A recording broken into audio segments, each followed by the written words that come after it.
करेगी तो लोगों को रोजगार मिलेगा। सदर मोहतरम, मालेगांव में पावरलूम की एक बड़ी तादाद होने के बावजूद मालेगांव में जिनिंग फैक्ट्री और स्पिनिंग मिल नहीं है। एक स्पिनिंग मिल थी, वो भी बंद है। महाराष्ट्र में कपास की पैदावार होती है, लेकिन ये कपास यार्न की तैयारी के लिए तमिलनाडु जाती है और यार्न बनने के बाद तमिलनाडु से ये यार्न वापस महाराष्ट्र आता है। महाराष्ट्र में कपड़ा तैयार होता है और फिर ये कपड़ा फिनिशिंग के लिए गुजरात और राजस्थान जाता है, फिर ये कपड़ा वापस महाराष्ट्र में आता है। इस तरह ये कपड़ा जिसकी लागत 50 रुपया होनी चाहिए थी, तमिलनाडु और गुजरात राजस्थान जाने की वजह से ये कपड़ा 150 से 200 रुपये में मिलता है। मेरी सरकार से गुजारिश है कि महाराष्ट्र में जिनिंग और स्पिनिंग मिल बनना चाहिए ताकि ट्रांसपोर्टिंग और फिनिशिंग पर जो अखराजात बढ़ते हैं वो कम हो और इससे जो नफा होता है वो महाराष्ट्र और महाराष्ट्र के लोगों को मिले। अध्यक्ष महोदय, मालेगांव में 67% लोग झोपड़पट्टियों में रहते हैं जिनको मूलभूत सुविधा भी हासिल नहीं है। मेरी दादा से गुजारिश है कि मालेगांव को एक अच्छा बजट दिया जाए ताकि लोगों की तकलीफ खत्म हो। इसी किरीट सोमैया साहब मालेगांव आए थे, करोड़ रुपया विधानसभा इलेक्शन से पहले मालेगांव लोगों के अकाउंट में आया था। उसकी इंक्वायरी होना चाहिए थी, जिस तरह होनी थी नहीं हुई।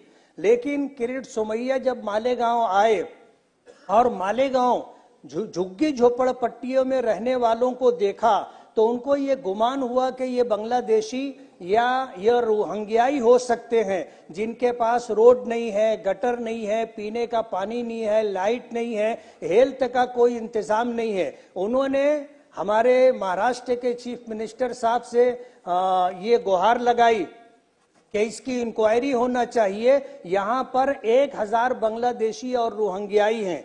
4000 जन्म दाखले उन्होंने इंक्वायरी के लिए दिए।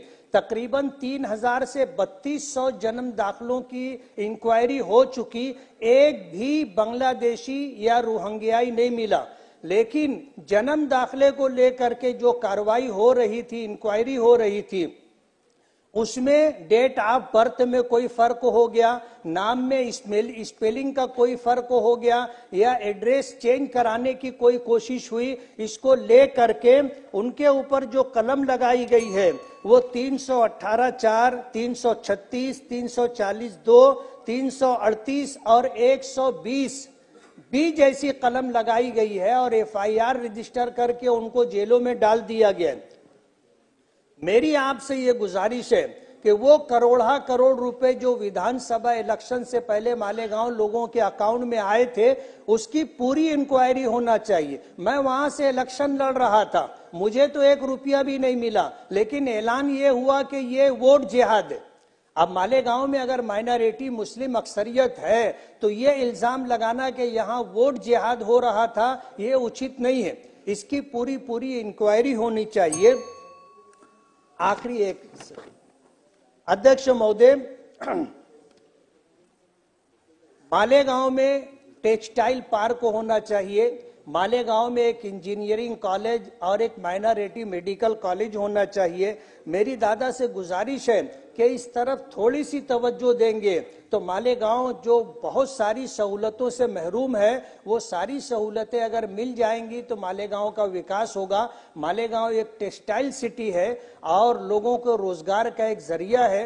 मेरी आपके माध्यम से मिनिस्टर अजीत दादा पवार साहब से गुजारिश है कि मेरी ये कुछ गुजारिशात थी, इस पर तवज्जो दें और मेरा मालेगांव का ये मसला हल हो। किसी ने कहा है कि